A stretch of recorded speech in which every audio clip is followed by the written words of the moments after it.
Baik, assalamualaikum warahmatullahi wabarakatuh. Di sini saya ingin menjelaskan tentang sebuah materi yang berjudul ragam karakter peserta didik dari mata kuliah bimbingan peserta didik. Yang pertama, di sini saya akan menjelaskan mengenai minat, ya. Minat di sini dapat diartikan sebagai rasa suka, rasa ketertarikan pada suatu hal atau aktivitas, ya.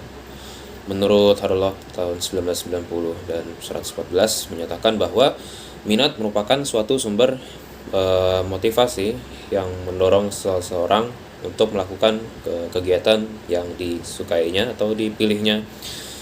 Kemudian sebagaimana yang kita ketahui juga bahwa minat belajar setiap individu juga memiliki perbedaan, ya. Bisa setiap orang juga bisa memiliki minat belajar yang tinggi, sedang atau bahkan rendah.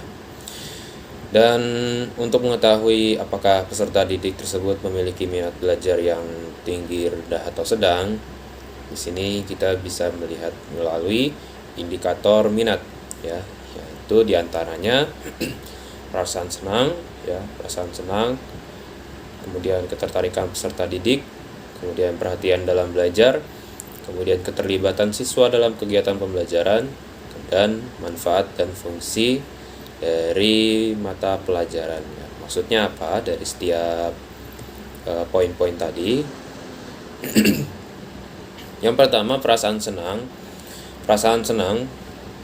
Artinya adalah peserta didik di sini memiliki perasaan senang atau suka terhadap suatu mata pelajaran atau suatu materi yang akan dipresentasikan atau dipelajari, ya. Kemudian peserta didik secara otomatis akan memperlihatkan perilaku antusias terhadap pelajaran tersebut atau materi tersebut, ya. Kemudian poin yang selanjutnya adalah ketertarikan peserta didik.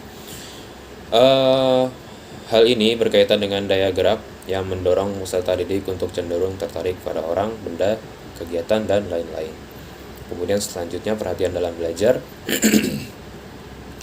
Perhatian atau konsentrasi dapat diartikan terpusatnya mental seseorang terhadap suatu objek, ya. Peserta didik yang memiliki minat terhadap suatu objek, maka secara tidak langsung akan memfokuskan konsentrasinya pada objek tersebut.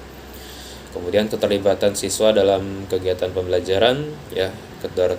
Keterlibatan atau partisipasi peserta didik dalam belajar juga cukup krusial atau sangat penting, karena apabila peserta didik tidak terlibat aktif, ya, tidak terlibat secara langsung dalam pembelajaran, maka hasil dari pembelajaran yang dilakukan maka hasilnya tidak akan maksimal. Kemudian yang selanjutnya, poin terakhir, manfaat dan fungsi mata pelajaran, ya. Apabila melihat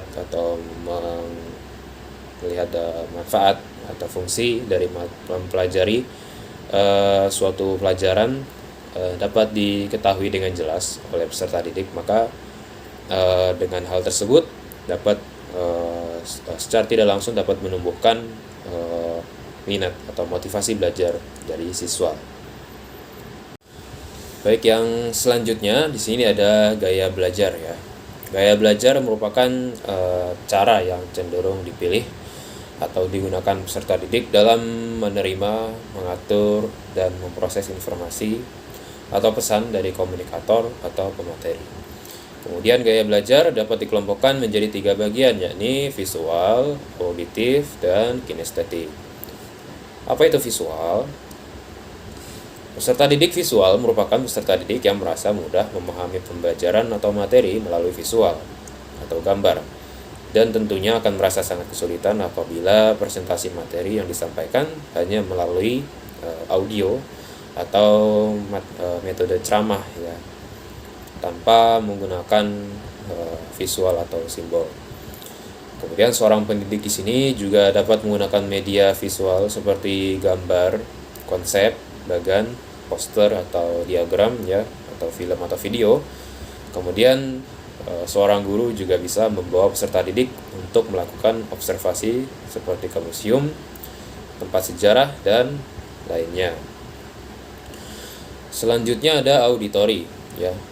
Peserta didik auditori akan mudah mempelajari pelajaran melalui pendengaran, ya. Peserta didik model ini akan menyukai penyajian materi pembelajaran melalui ceramah dan diskusi.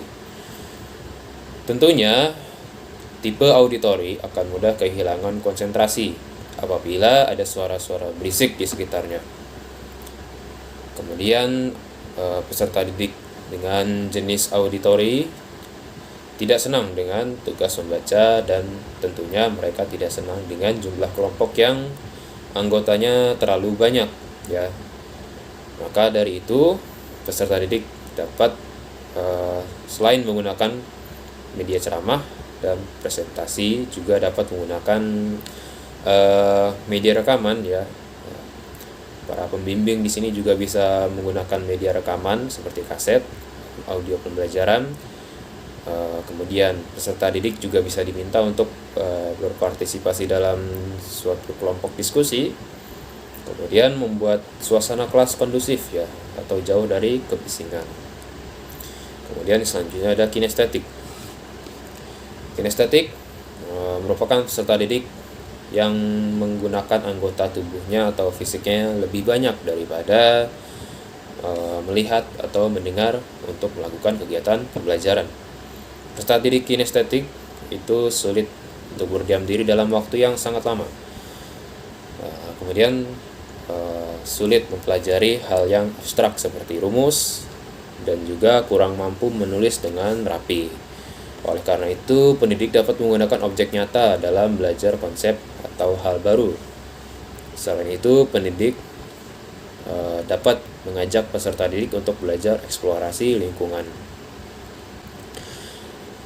Selanjutnya di sini ada motivasi, ya. Motivasi telah banyak didefinisikan oleh para ahli, diantaranya oleh Rutkowski dalam Suciati tahun 1994 41, yaitu suatu kondisi yang menyebabkan atau menimbulkan perilaku tertentu dan yang memberi arah dan ketahanan atau persistence pada tingkah laku tersebut. Kemudian motivasi kadang timbul dari dalam atau intrinsik, dan juga kadang dari luar atau ekstrinsik. Selain itu, motivasi belajar dari seorang peserta didik kadang tinggi, sedang, atau bahkan rendah.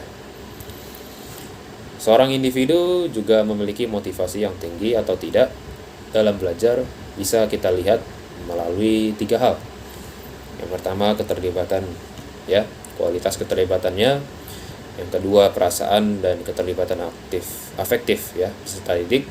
Kemudian yang terakhir, upaya peserta didik untuk senantiasa memelihara atau menjaga motivasi yang dimiliki.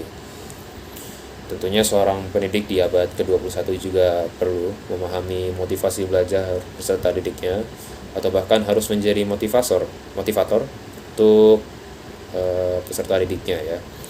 Kemudian memahami apa yang dapat mengakibatkan turunnya motivasi belajar dari peserta didik, seperti game online, ya, personal komputer atau PC, sosial media, dan lain-lain. Kemudian maka upaya yang dapat dilakukan oleh pendidik untuk memotivasi peserta didiknya adalah: yang pertama, menginformasikan pentingnya atau manfaat mempelajari suatu topik tertentu. Kemudian yang kedua, menginformasikan tujuan yang akan dicapai dari proses pembelajaran. Kemudian yang ketiga, menggunakan media pembelajaran dan reward. Baik, saya rasa itu yang bisa saya sampaikan untuk saat ini. Apabila ada kurang dari materi ini, saya mohon maaf. Saya undur diri. Assalamualaikum warahmatullahi wabarakatuh.